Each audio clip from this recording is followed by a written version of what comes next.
The Colonization of South Africa, The History and Legacy of the European Subjugation of South Africa, by Charles River Editors, narrated by Colin Fluxman.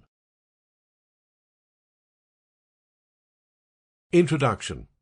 The Boers were hostile toward indigenous African peoples, with whom they fought frequent range wars, and toward the government of the Cape, which was attempting to control Boer movements and commerce.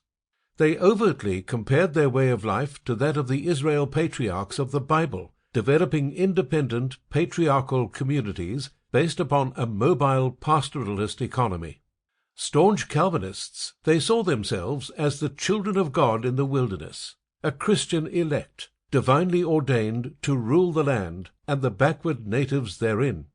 By the end of the 18th century, the cultural links between the Boers and their urban counterparts were diminishing, although both groups continued to speak a type of Flemish.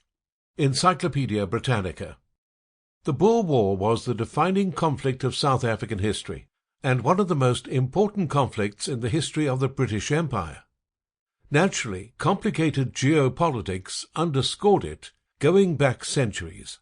In fact, the European history of South Africa began with the 1652 arrival of a small Dutch flotilla in Table Bay at the southern extremity of the African continent, which made landfall with a view to establishing a victualling station to service passing Dutch East India Company, Verenigde Oost-Indische Compagnie ships.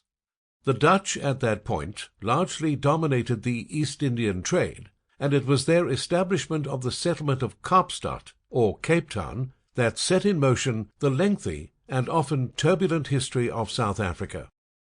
For over a century, the Cape remained a Dutch East India Company settlement, and in the interests of limiting expenses, strict parameters were established to avoid the development of a colony.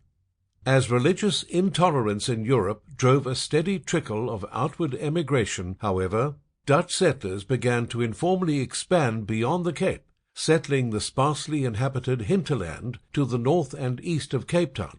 In doing so, they fell increasingly outside the administrative scope of the company, and they developed an individualistic worldview characterized by self-dependence and self-reliance. They were also bonded as a society by a rigorous and literal interpretation of the Old Testament.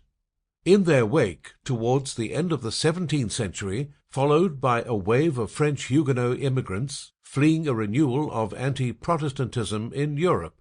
They were integrated over the succeeding generations, creating a hybridized... Sample complete. Ready to continue?